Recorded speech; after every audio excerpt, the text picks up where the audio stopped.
I am about to reveal the single most powerful meal for actually reversing arterial plaque buildup, not managing it, not slowing progression, reversing it completely. And I have the clinical evidence to prove every word. Hi, I'm Dr. Megan Foster, board certified cardiac surgeon with 2 decades of experience. For 24 years, I've performed countless surgeries, held diseased vessels in my hands, and witnessed firsthand what atherosclerosis does to human arteries.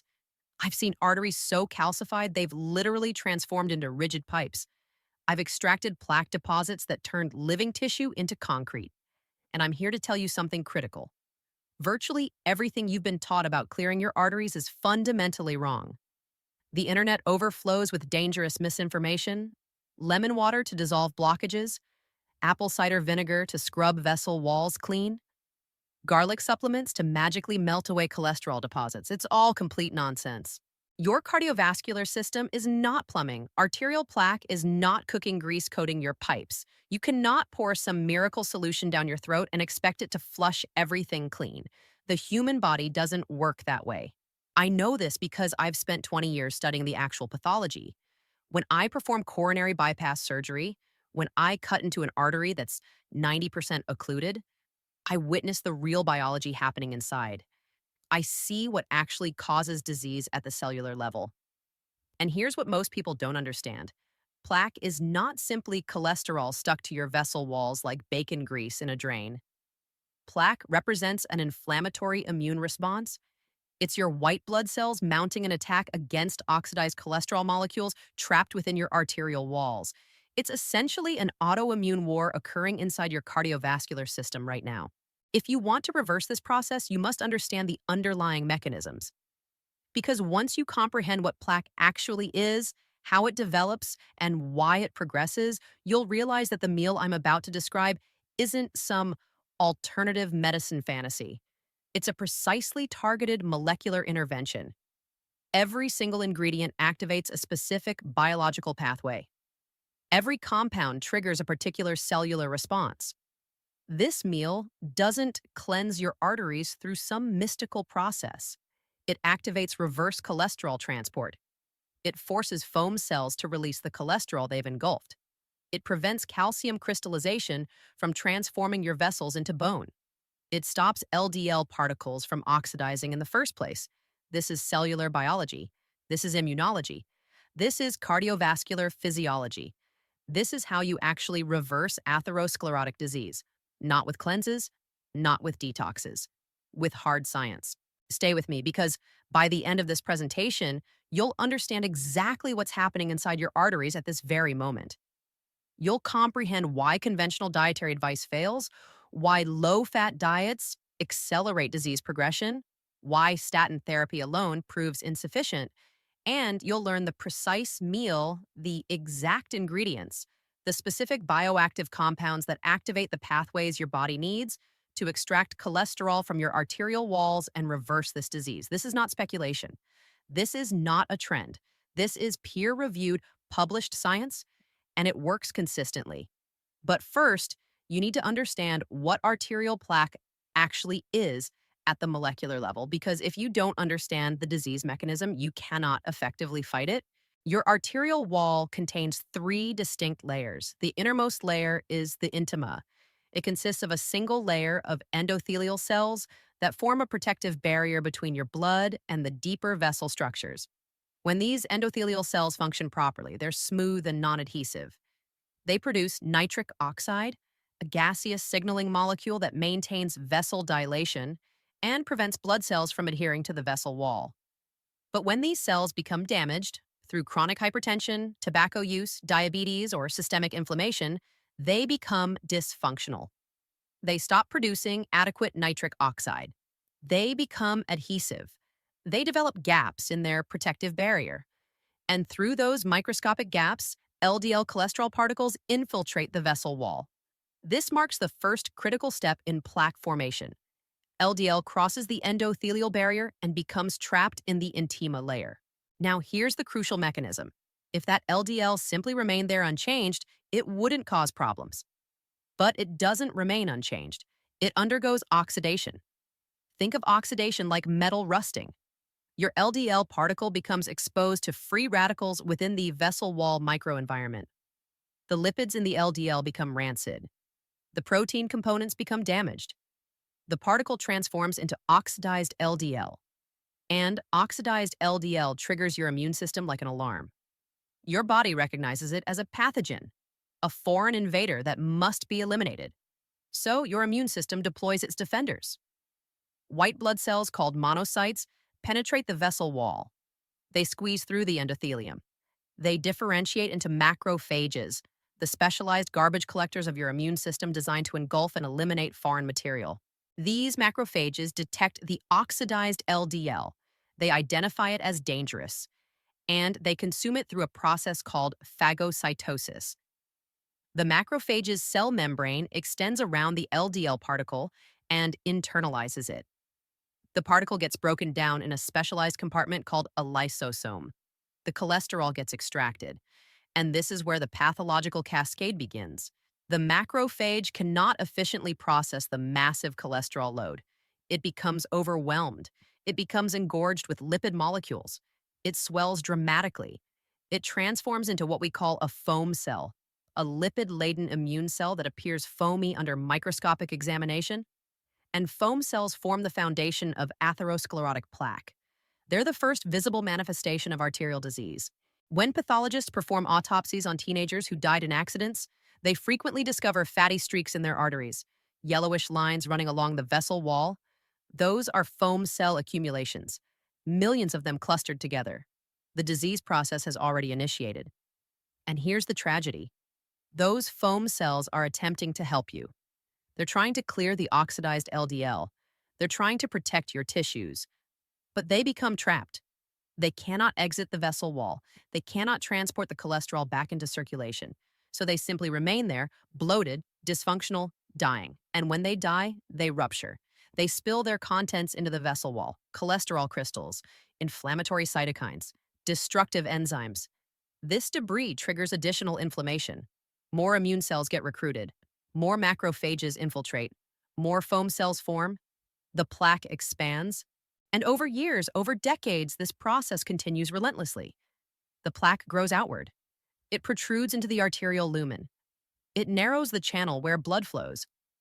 You develop symptoms, chest pain, shortness of breath, leg cramping during exertion. But the real danger isn't the gradual narrowing, it's the acute rupture. Because plaque isn't stable. It's not a solid cholesterol lump. It's a dynamic, inflamed lesion with a thin, fibrous cap covering a core filled with dead foam cells and cholesterol debris. That cap is fragile, and when it ruptures, the contents spill into the bloodstream. Your blood becomes exposed to tissue factor, a powerful coagulation signal. A blood clot forms instantly. It occludes the artery. Blood flow stops. If this occurs in your heart, you suffer a myocardial infarction. If it occurs in your brain, you experience a stroke. If it occurs in your leg, you develop gangrene. This is how plaque kills, not by slowly narrowing the artery until it completely closes, but by rupturing suddenly and triggering catastrophic thrombosis. And here's what's truly insane. The plaques that rupture aren't always the largest ones. Sometimes a plaque that's only 40% or 50% occlusive, a plaque that wouldn't even produce symptoms, ruptures and kills you instantly. Because it's not the size that determines risk. It's the composition. It's the degree of inflammation, the number of dying foam cells inside, the thickness of the fibrous cap. This is why the conventional approach fails completely. Cardiologists focus obsessively on narrowing. They perform stress tests. They perform angiograms.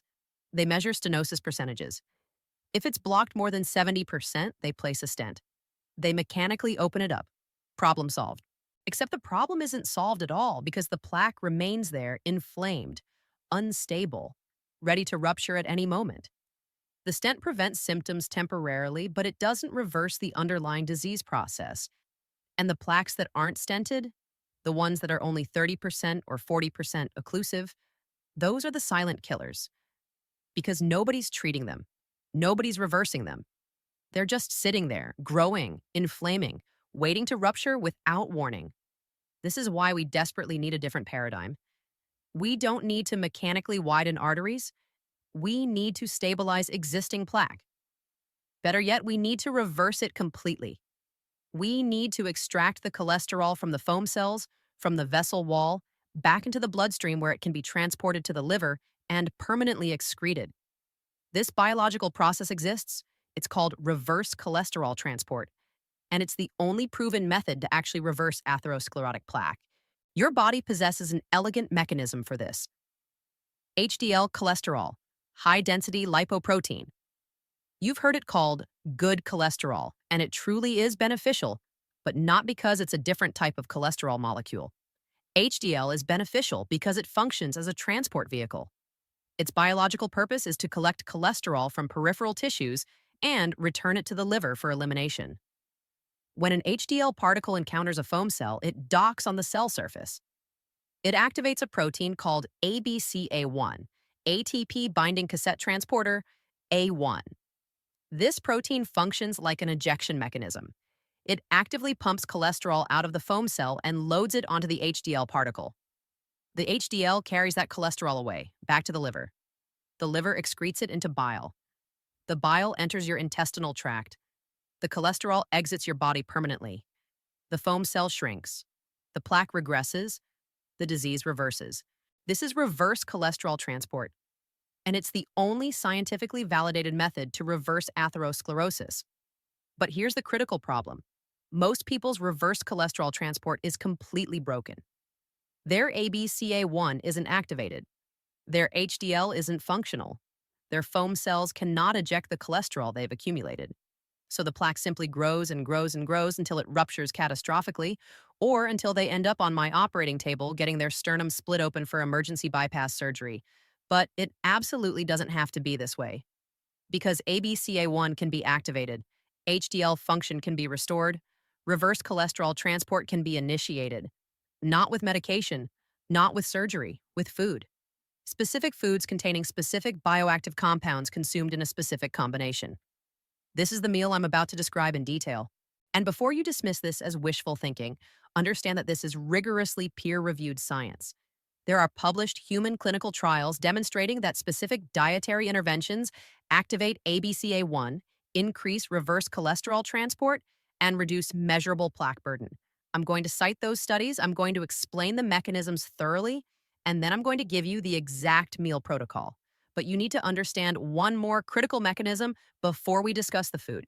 You need to understand arterial calcification, because cholesterol isn't the only pathological component in diseased arteries.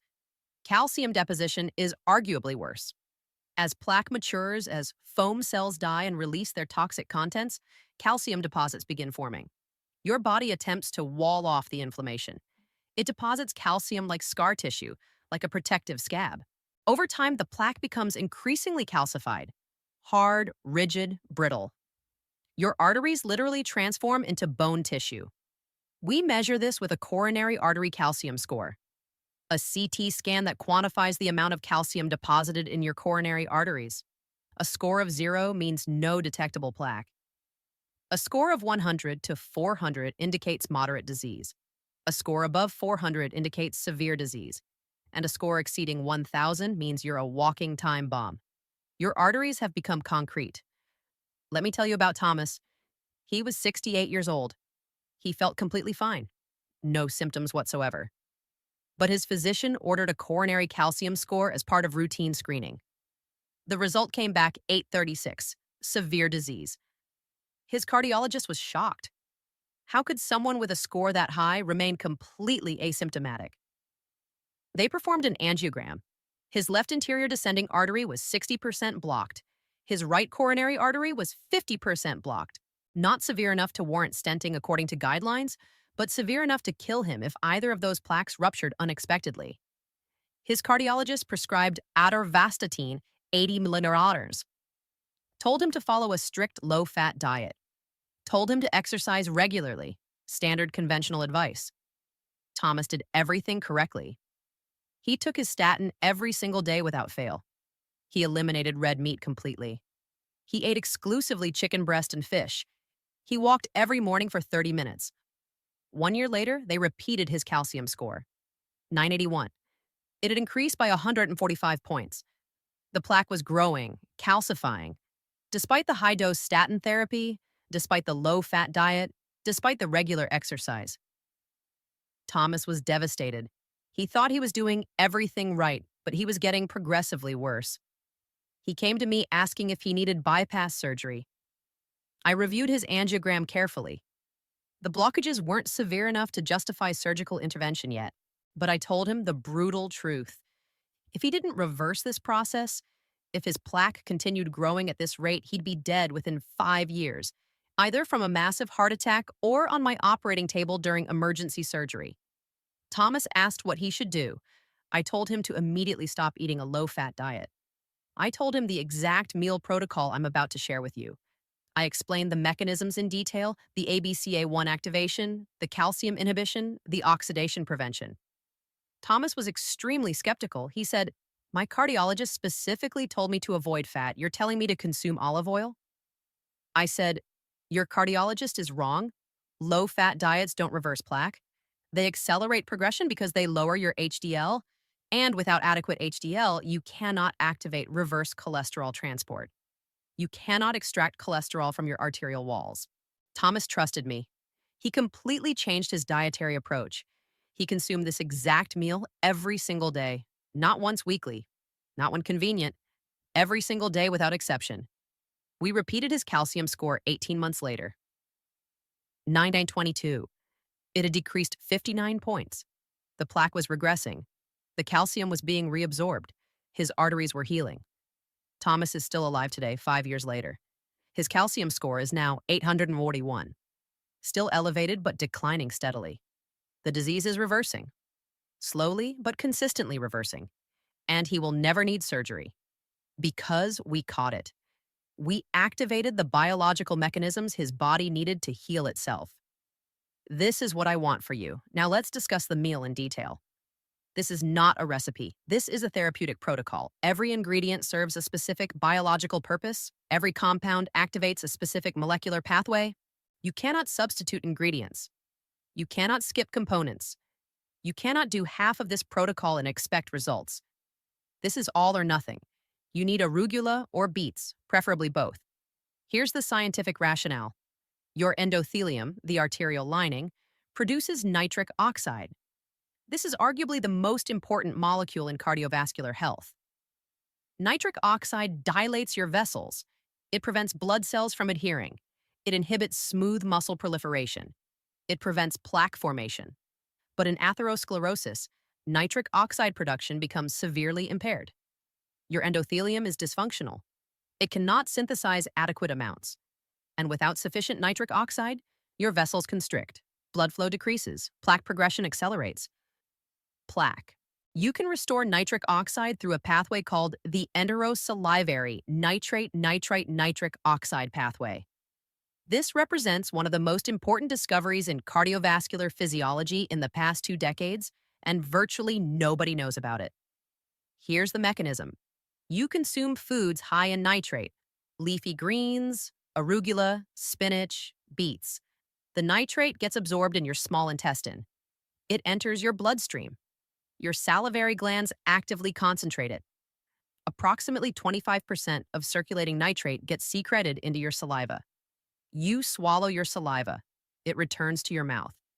And here's the critical step. Your mouth contains beneficial bacteria. Specific bacterial species on your tongue and gums possess an enzyme called nitrate reductase. This enzyme converts nitrate into nitrite. You swallow the nitrite. It enters your stomach. Your gastric acid converts some of it into nitric oxide immediately. The remainder gets absorbed and circulates through your bloodstream. When it reaches your blood vessels, your endothelial cells convert it into nitric oxide. Your vessels dilate. Blood flow increases dramatically. Endothelial function becomes restored. This is not theoretical. This has been proven in rigorous human clinical trials. Researchers administered beetroot juice, which is extremely high in nitrate, to participants. They measured endothelial function before and after consumption. Endothelial function improved dramatically within hours. Blood pressure dropped significantly. Arterial stiffness decreased. Blood flow increased. all from dietary nitrate. But here's the absolutely critical point. This pathway only functions if you maintain the beneficial bacteria. If you kill those bacteria, the entire pathway stops working. And how do you kill oral bacteria? Antiseptic mouthwash, chlorhexidine, Listerine. These products kill bacteria indiscriminately. That's their intended purpose.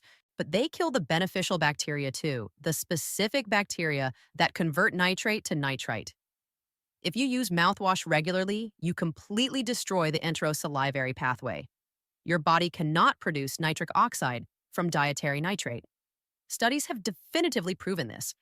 Researchers had participants use mouthwash twice daily for 1 week. Then they administered beetroot juice. They measured nitric oxide production. It was completely abolished. Blood pressure increased. Endothelial function worsened dramatically, all because the beneficial bacteria were eliminated. So if you want this protocol to work, if you want to restore nitric oxide production, you must stop using mouthwash immediately. Just brush your teeth thoroughly, floss regularly, that's sufficient. Don't kill the bacteria that are literally keeping your arteries alive. Now, how much nitrate do you need? Clinical studies demonstrate that 300 to 500 milliliters of nitrate per day is optimal. That's approximately 2 cups of arugula, or 1 large beet, or 1 cup of beetroot juice. I prefer arugula because it's easier to incorporate into a complete meal. You're going to use it as the foundation. A large salad, 2 to 3 cups of arugula. Raw, not cooked. Cooking destroys significant amounts of the nitrate. Eat it raw. Your salivary glands will concentrate the nitrate, the bacteria will convert it. Nitric oxide will flood your vascular system. Your vessels will dilate. Blood flow to your heart will increase. Endothelial function will improve. Within hours, you'll notice it. Your hands and feet will feel warmer. Your blood pressure will drop slightly. Your exercise tolerance will improve noticeably. This is the first step. You've opened the vascular road. But opening the road isn't sufficient.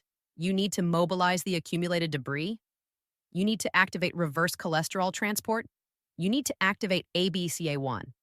And for that, you need high phenolic extra virgin olive oil. Not just any olive oil. High phenolic.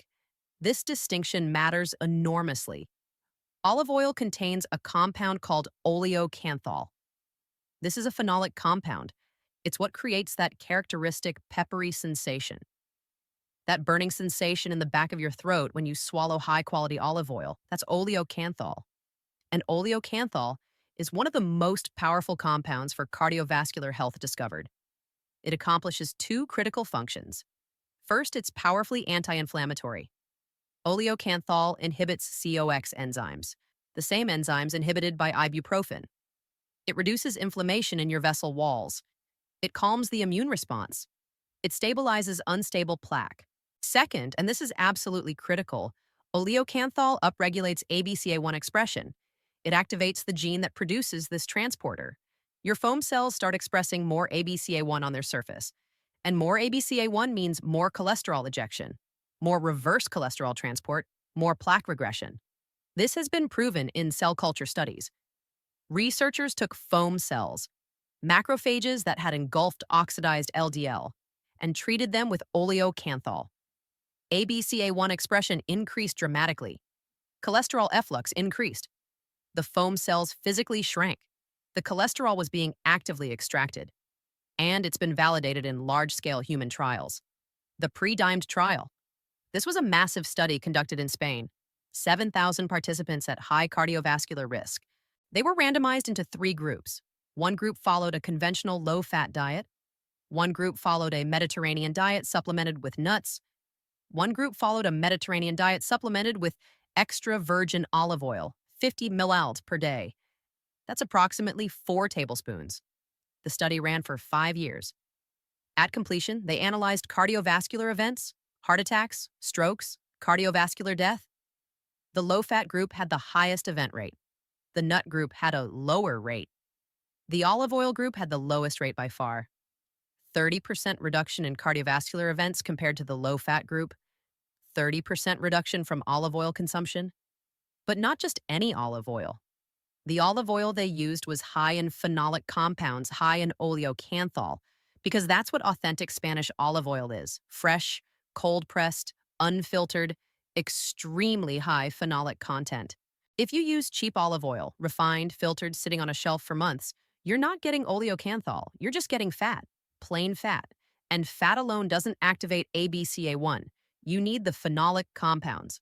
So when you purchase olive oil, look for these specific characteristics: extra virgin, cold pressed, single estate if possible, harvest date printed on the bottle, ideally within the past year, dark glass bottle to protect from light degradation, and perform the taste test. Pour a small amount into a cup, swallow it straight. It should burn the back of your throat intensely. Peppery, harsh, almost painful. That burn is oleocanthal. The stronger the burn, the higher the phenolic content. If it tastes smooth and mild, it's low in phenolics. Don't purchase it. Get the harsh stuff. The oil that makes you cough, that's what you need therapeutically. How much? The PRE Dimed study used 50 milliliters per day. That's 4 tablespoons. That's substantial. Most people cannot consume that much straight, so you incorporate it into your meal. You dress your arugula salad with it generously. 3 to 4 tablespoons minimum. Don't be conservative. This is medicine. You're not trying to restrict calories. You're trying to activate ABCA1. Pour it generously. Now you have nitrates to produce nitric oxide. You have oleocanthal to activate reverse cholesterol transport. But there's a third critical mechanism you must address: calcification. Because if your arteries are calcified, if calcium is being actively deposited into your vessel walls, nitric oxide and ABCA1 won't be sufficient. You need to stop the calcification process. Better yet, you need to reverse it. And for that, you need vitamin K2, not vitamin K1. K2 specifically. This distinction is critical. Vitamin K1 is involved in blood coagulation. You obtain it from green leafy vegetables. It's important, but it doesn't affect calcium metabolism. Vitamin K2 is completely different. It's involved in calcium regulation. Its biological purpose is to direct calcium to appropriate locations, into your bones, not into your arteries. K2 activates specific proteins that control calcium deposition. The most important one is called matrix GLA protein, or MGP. This protein is synthesized by the smooth muscle cells in your arterial walls. Its purpose is to inhibit calcification.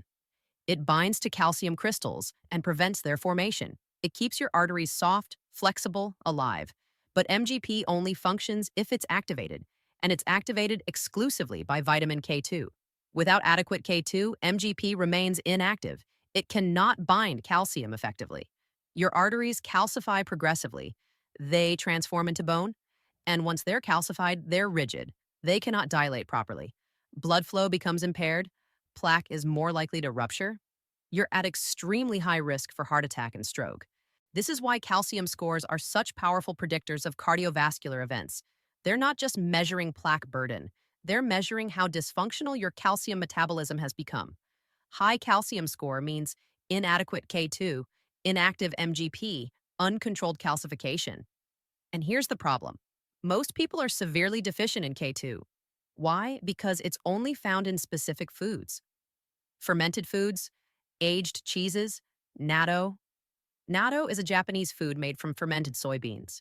It's slimy, it's pungent. Most Westerners find it disgusting, but it's the richest source of vitamin K2 on the planet. Specifically, menaquinone 7 or MK7, the most bioactive form of K2. Studies in Japan have demonstrated that people who consume natto regularly have significantly lower rates of cardiovascular disease, lower calcium scores, more flexible arteries. And when researchers administered MK7 supplements to participants, calcium scores stopped increasing. In some cases, they actually decreased. The calcium was being extracted from the arteries and redirected to the bones where it belongs. This is the only nutrient that has been demonstrated to reverse arterial calcification in humans. The only one, not vitamin D, not calcium supplements, not magnesium. K2, specifically MK7. Thomas, the patient I mentioned earlier with a calcium score of 836, consumed natto every single day, 50 grams. That's approximately 2 tablespoons. It provided about 200 micrograms of MK7, and his calcium score decreased from 981 to 841 over 3 years. That's genuine regression, that's reversal, and it's because of K2. Now, I understand that most people aren't going to consume natto. It's definitely an acquired taste. So, what are the alternatives? Aged cheeses, Gouda, Brie, Edam. These contain moderate amounts of K2, approximately 10 to 20 micrograms per ounce. You'd need to consume several ounces per day to achieve a therapeutic dose. That's substantial cheese consumption. The other option is supplementation. MK7 supplements are readily available. The dose used in clinical studies is 180 to 360 micrograms per day. This is extremely safe. K2 doesn't affect blood coagulation. It doesn't interfere with blood thinners like warfarin. It's one of the safest supplements you can take. But I prefer food sources when possible. So the third component of this meal is either natto if you can tolerate it, or aged Gouda cheese, approximately 3 ounces, or an MK7 supplement, 180 micrograms taken with the meal. This activates MGP. It stops calcium from depositing in your arteries. It begins extracting existing calcium deposits. Your vessels become more flexible. Your calcium score stabilizes or decreases. But calcium isn't the only threat. There's one more critical mechanism you must address: oxidation. Remember, plaque formation initiates when LDL crosses the endothelium and oxidizes. If you can prevent that oxidation, you can prevent the entire pathological cascade. No oxidized LDL means no macrophages consuming it, no foam cells forming, no plaque developing. So, how do you prevent LDL oxidation? Antioxidants. But not just any antioxidants, specific ones that bind directly to LDL particles and protect them. The most powerful are called punicolagens. These are polyphenols found in pomegranates, specifically in the seeds and the membrane surrounding the seeds. Punicolagens have a unique property. They bind directly to LDL particles. They coat them. They prevent free radicals from attacking the lipids and proteins in the LDL. The LDL cannot oxidize. And if it cannot oxidize, your immune system doesn't recognize it as foreign. Macrophages don't consume it. Foam cells don't form. Plaque doesn't develop. This has been validated in human clinical trials. Researchers administered pomegranate juice to participants for 1 year. They measured carotid intima media thickness, a measure of plaque burden in the carotid arteries. The thickness decreased. The plaque regressed. And when they investigated the mechanism, they discovered that LDL oxidation had decreased dramatically. The LDL particles were resistant to oxidation because they were coated with punicolagens. Pomegranate also accomplishes something else critically important. It increases paraoxinase activity. Paraoxinase is an enzyme that resides on HDL particles. Its function is to break down oxidized lipids. It cleans up oxidized LDL. It protects the vessel wall from oxidative damage. People with high paraoxinase activity have significantly lower rates of cardiovascular disease. And pomegranate increases paraoxinase expression. Your HDL becomes more protective, more functional, more efficient at reverse cholesterol transport. This is why pomegranate is the fourth component of this meal, but not pomegranate juice. Juice is excessively high in sugar. You want the whole fruit, specifically the arils, the seed sacs. They're crunchy, tart, delicious, and packed with punicolagens. 1 cup of pomegranate arils provides approximately 300 milligrams of punicolagens. That's a therapeutic dose. You add them to your arugula salad. They provide texture, flavor, vibrant color, and oxidation protection. Now let's assemble this completely. The complete meal. The arterial remodeling protocol. Start with a large bowl, 2 to 3 cups of fresh arugula. This provides your nitrates, 300 to 500 milligrams. Your salivary glands will concentrate them. The beneficial bacteria will convert them to nitrite. Nitric oxide will be produced. Add 1 cup of fresh pomegranate arils. These provide punicolagens. They'll bind to your LDL particles, prevent oxidation, stop foam cell formation. Dress the salad with high phenolic extra virgin olive oil, 3 to 4 tablespoons. This provides oleocanthal. It'll activate ABCA1. Start extracting cholesterol from your foam cells. If you can tolerate natto, add 50 grams on the side. If not, add 3 ounces of aged Gouda cheese on top of the salad, or take an MK7 supplement with the meal. This activates MGP, stops calcification, begins reversing it. That's the meal. Simple whole foods. No processed ingredients, no pills, no powders, just food. But food chosen specifically for its bioactive compounds. Food that activates the precise pathways your body needs to reverse plaque. Now let me address the inevitable objections because I know what you're thinking. First objection: this has too much fat. Olive oil is pure fat. You're telling me to consume 4 tablespoons? That's 500 calories just from oil. Yes, it is.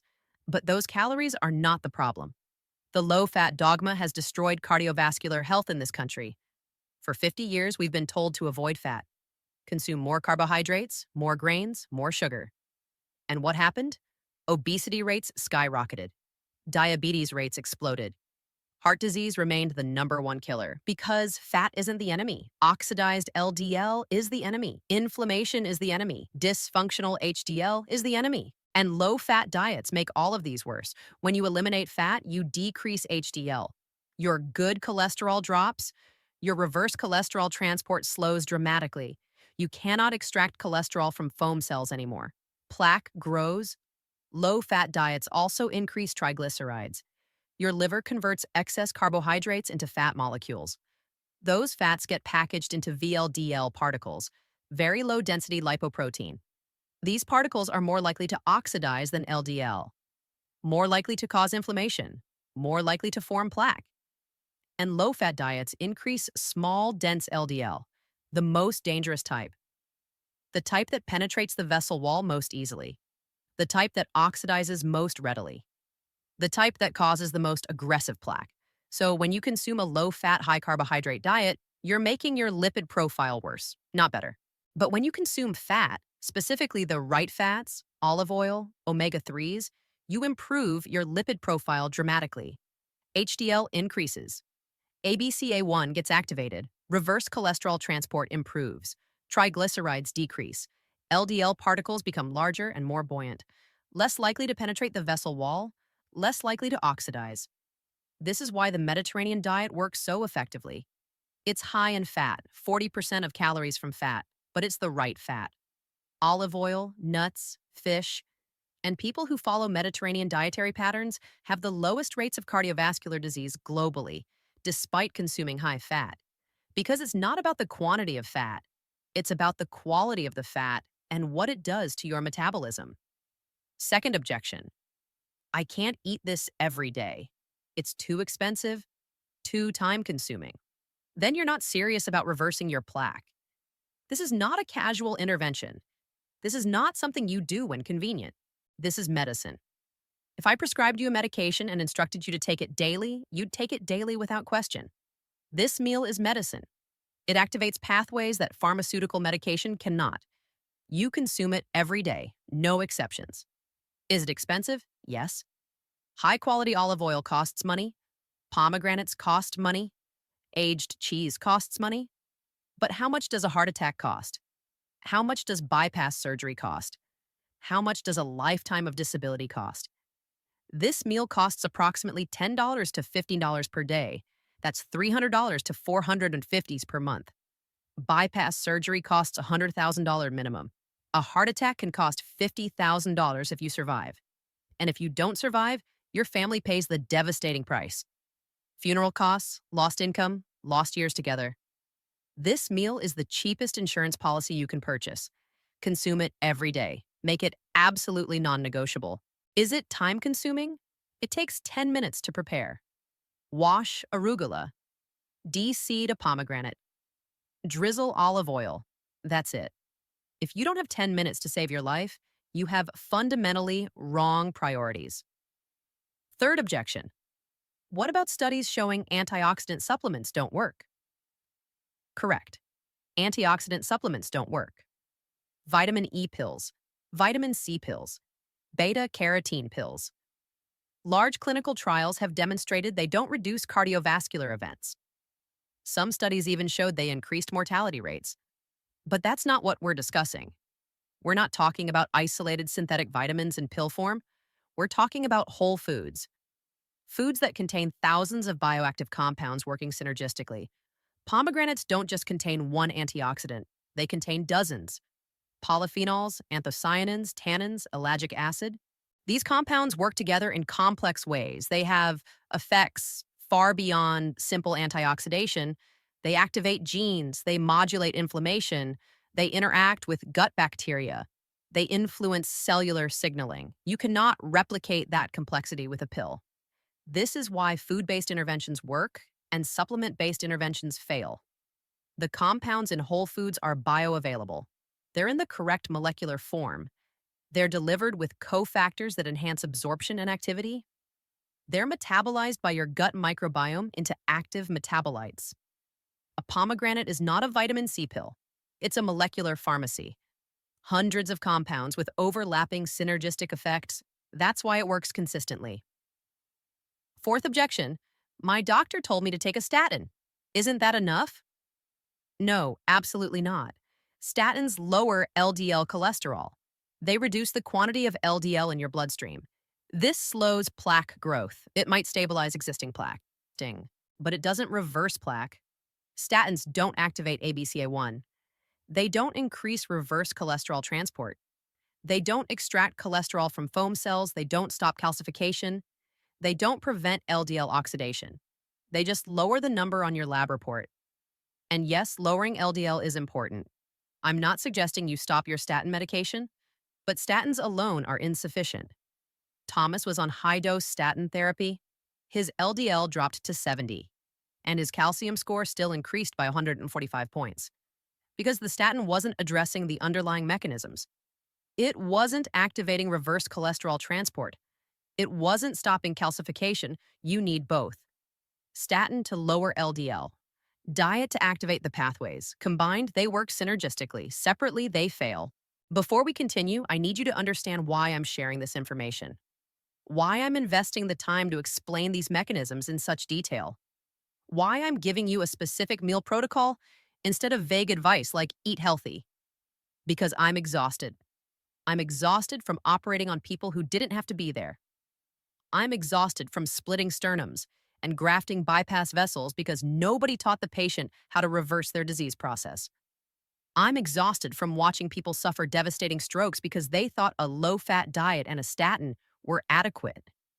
I'm exhausted from the misinformation, the low-fat dogma, the irrational fear of olive oil, the obsession with cholesterol numbers while ignoring the actual cellular biology. And I'm exhausted from watching patients trust their physicians, follow the standard advice, and die anyway. So I started this platform to share what I know, the mechanisms, the pathways, the actual science, not the oversimplified version, not the guidelines written by pharmaceutical company-funded committees, the truth. And if you value this information, if you want more content like this, I need your help. First, subscribe to this channel immediately, because YouTube's algorithm is brutal and unforgiving. If you don't subscribe, if you don't engage, the algorithm buries this content completely. And the next person with a calcium score of 800 won't find this video. They won't learn about ABCA1, about MGP, about punicolagens. They'll follow standard advice, and they'll die prematurely. Subscribe so this video reaches more people who desperately need it. Second, leave a comment. Tell me your calcium score if you know it. Tell me if you're going to try this meal protocol. Tell me if your doctor ever explained any of these mechanisms to you, because every comment you leave signals to YouTube that this video is valuable. It should be recommended. It should be shown to more people. Your comment could literally save someone's life. Third, share this video. Send it to anyone you know with cardiovascular disease, anyone with high cholesterol, anyone who's had a heart attack or stroke, anyone with a family history of heart disease. Text it, email it, post it. Because somewhere right now, someone is lying in a hospital bed, recovering from a heart attack, wondering how this happened, wondering if they could have prevented it. This video could have saved them, but they never saw it because not enough people shared it. Share it now. Now let me give you the specifics. The exact amounts, the exact timing, the exact method to implement this so it works optimally. Arugula, buy it fresh. Organic if possible. Conventional arugula actually has higher nitrate content than organic because conventional farming uses nitrogen fertilizers and plants absorb that nitrate. But organic is cleaner. No pesticide residues. Your choice. 2 to 3 cups per day. Pomegranates? Buy whole fruit. Learn to de-seed them properly. It takes 5 minutes with practice. Or buy pre-packaged arils. More expensive but convenient. 1 cup per day. Olive oil. This is critical. Buy high phenolic. Look for brands that advertise their polyphenol content. Some bottles will state high phenolic or list the phenolic content in milligrams per kilogram. Look for at least 250 milligallon per kilogram. Higher is better. Morocco Gold, Cobra Estate, Cordo Olive. These are reputable brands. Buy a dark glass bottle, check the harvest date, use it within 6 months of opening, 4 tablespoons per day. Natto, if you're willing, buy it from an Asian grocery store. Frozen section. Thawed overnight in the refrigerator. It comes in small styrofoam containers, usually 50 grams each. Eat 1 container per day. If you cannot tolerate natto, buy aged Gouda. 5-year aged or more. The longer the aging period, the higher the K2 content. 3 ounces per day. Or buy an MK7 supplement. Life Extension Super K, Gero Formulas MK7. These are quality brands. 180 micrograms per day with food. Eat this meal once per day. I prefer lunch because nitric oxide production peaks approximately 2 to 3 hours after consuming the nitrates. If you eat it at lunch, your nitric oxide levels will be elevated in the afternoon when you're active. Blood flow will be optimal when you need it most, but you can eat it at dinner if you prefer. Just be consistent. Same time every day. Wash the arugula thoroughly, pat it dry, place it in a large bowl. Add the pomegranate arils. Drizzle with olive oil, 4 tablespoons, toss thoroughly. Add sea salt and black pepper if desired. That's it. Eat it slowly. Chew thoroughly. Let the nitrates mix extensively with your saliva. The bacteria on your tongue need adequate contact time to convert nitrate to nitrite. Don't rush through this meal. If you're eating natto, consume it on the side. It has a strong flavor that might overpower the salad. If you're eating cheese, crumble it on top of the salad. If you're taking a supplement, take it with the first bite. Do not use mouthwash, ever. I stated this before, but I'm repeating it because it's absolutely critical. Mouthwash kills the bacteria that convert nitrate to nitrite. If you use mouthwash, this entire protocol fails completely. Brush your teeth thoroughly. Floss regularly. That's sufficient. Don't kill the bacteria that are keeping your arteries alive. Do not skip the olive oil to save calories. The olive oil is not optional. The oleocanthal is essential for ABCA1 activation. If you eat the salad without the oil, you're just eating salad. You're not activating reverse cholesterol transport. Do not use low-quality olive oil. Cheap olive oil is often fraudulent. Cut with seed oils, oxidized, rancid. It won't work. Invest in the high-quality product. Do not substitute the arugula with spinach. Spinach contains oxalates that can interfere with calcium absorption. Arugula doesn't. Use arugula specifically. Do not eat this meal, and then consume a standard American diet the rest of the day. This is not a magic bullet. You cannot eat fast food and processed garbage and then expect one salad to reverse everything. This meal is part of a comprehensive approach. You also need to eliminate seed oils, eliminate added sugar, eliminate refined carbohydrates, eat whole, unprocessed foods. This salad is the foundation, but you need to build the rest of the structure properly. If you want to know definitively if this is working, you need objective measurements, not just subjective feelings. Calcium score. Get a baseline measurement, then repeat it in 18 to 24 months. If the score is stable or decreasing, it's working. If it's increasing, you're doing something wrong and need to adjust. Advanced lipid panel. Not just total cholesterol and LDL. Get a detailed, comprehensive panel. LDL particle number, LDL particle size, HDL particle number, apolipoprotein B, lipoprotein A. These markers reveal what's actually happening at the molecular level. You want LDL particle number below 1,000.